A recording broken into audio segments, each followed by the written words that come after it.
Hey guys, I'm in the car headed to Disney World, and I had some time to listen to some of John Paul Miller's sermons. I haven't done that in a few days.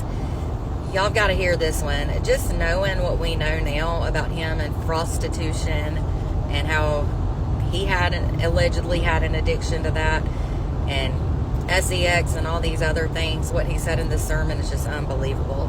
Take a listen.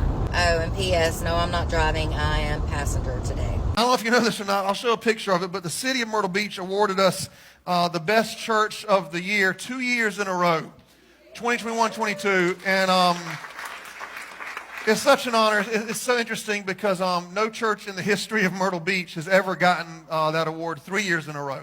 Well, I guess that is until...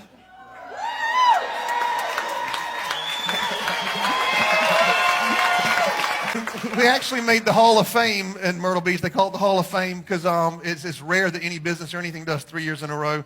And I cannot believe that they gave it to us again.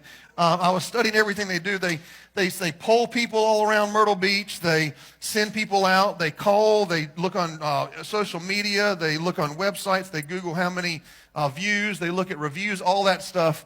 And the city of Myrtle Beach, for the third year in a row, told us we're the best church in Myrtle Beach. So, and so I do want to thank Tricia Ross, who runs the entire church. You know, I don't do nothing but show up and look good. It's an amazing what God can do using very broken and messed up people like us, right? And it's so funny to me because 25 years ago, I was standing before judges in Myrtle Beach begging forgiveness. And when I got saved, half of the Myrtle Beach Police Department finally went on vacation. They were so excited. They're finally able to take off work. So I cannot believe, there's hundreds and hundreds of churches all in Myrtle Beach. Everywhere you look. Just ask somebody that's under 30 years old. They'll teach you how to mute your cell phone. I know it's difficult. Cell phones are so difficult. God does not force us to open up the Bible and read it. He does not force us to say no to drugs. He does not force us to put ourselves in the right place and leave. Everybody remembers this so clearly, don't you? Yes. Oh, yeah, and you love it, don't you? Yes. So when you judge people by what they're doing on the outside, just know that you are in just as much sin, if not worse, because you're judging them in your heart. I think we're going to be amazed when we get to heaven and we realize how much grace and mercy was poured out on us, not for what we did on the outside, but for everything we thought and the motives of our heart on the inside. The root of pride is insecurity. The reason they got to put pictures of themselves all over social media because they want to feel good about themselves, the reason they do that is because they actually feel less than everybody else. They want their opinion to be the most important. They want what they think to be seen and heard because they actually see everyone else above them, so they're trying to change it up. In other words, if you're a size 6 or if you're size 16, he loves you the same.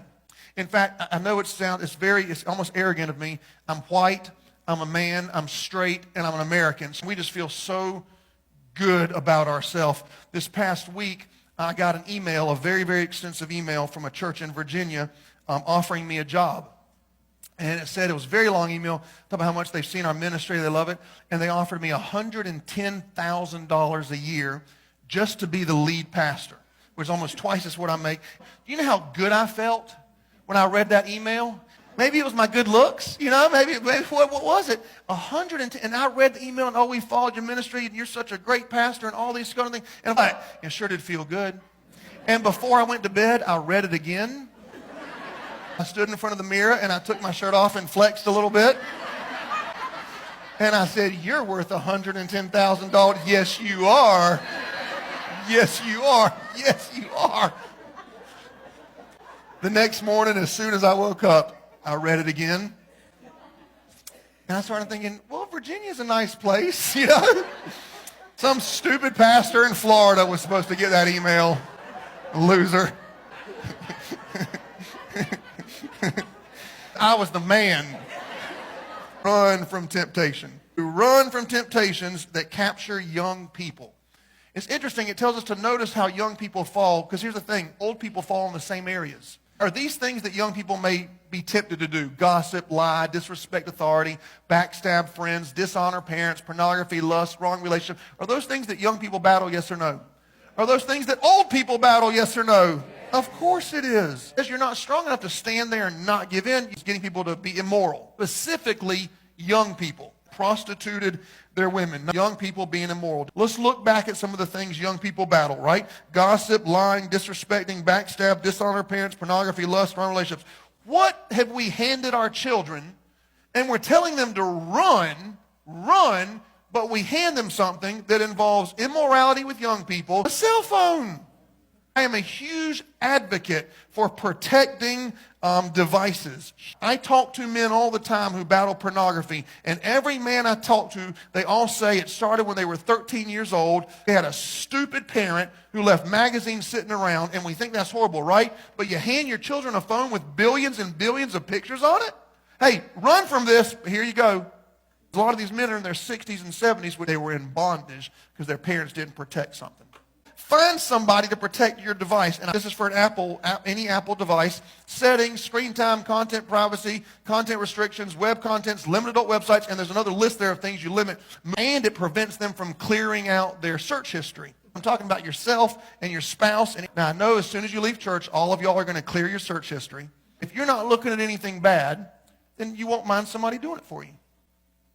Right? If you're not doing anything wrong, you wouldn't mind. Strong, wise, and righteous men are the ones who fall in this area. Just the dumbest woman that's ever walked in this building. You trust them with alcohol? Well, no.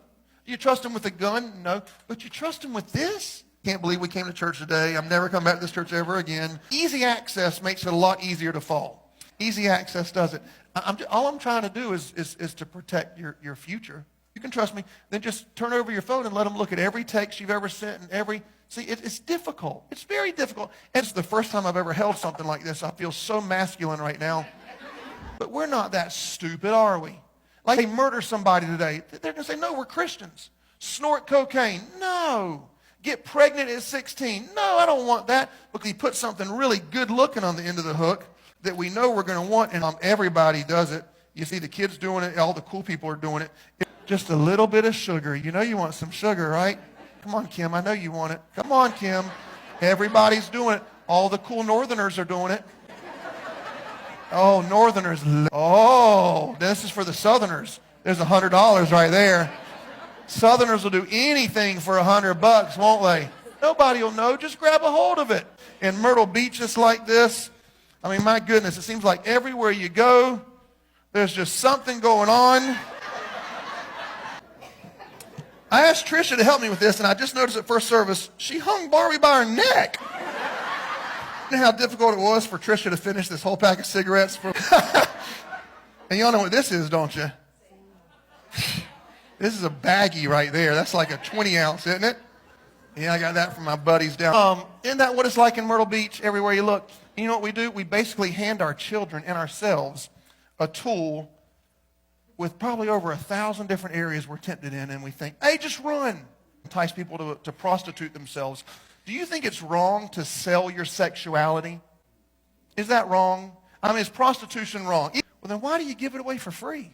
Isn't that worse? I was going to look up how much a prostitute was, but I thought, I don't want that on my search history. But, but I don't know, $20, $100, I don't know, okay? I don't know. I ain't be knowing. But, if it's wrong to sell it for $50, why would you give it away to someone who's not even going to call you back the next day? Some of you sell it for dinner and a movie. God is faithful. Amen. Even when we're not.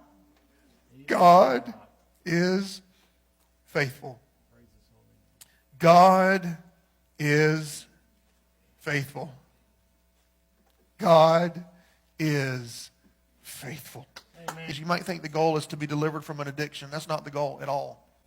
Whether you get healed from the addiction or not, that's not my goal at all. He had often been chained hand and foot, but he tore the chains apart and would cut himself. I always like to stop when I read this because over the past 15 or 20 years of ministry, I probably had about 6 to 8 teenagers who come to me because they're cutting themselves. And the parents have no idea. Talk to your kids. Right, have conversations with them, even the tough conversations. New England, there's tons of witchcraft in New England. Down south, there's racism. I think the spirit of Myrtle Beach, the demonic spirit over Myrtle Beach is actually a spirit of a lack of integrity and cutting corners in the workplace. I think it's filled with people that just do a half job and, want the money to leave. Not a single one of you in this building are in his bondage as much as this guy was. I know, because all of y'all got your clothes on, Except for the one weird guy at the back that keeps standing up. But anyway, I can't believe how many people just turned around. Flee from temptation, people. Flee from it. Now we know whose phones we need to block when we get outside. What am I talking about? Okay. We often think when there's someone in our life who we love and they're struggling so bad, we think, well, if I could just do this or say this or get them this or if they'd read this book or whatever, really the best thing you can do is pray. Because at some point, they're either going to submit their life to Jesus or they're not. And we like to try to manipulate people, so we're really good at that.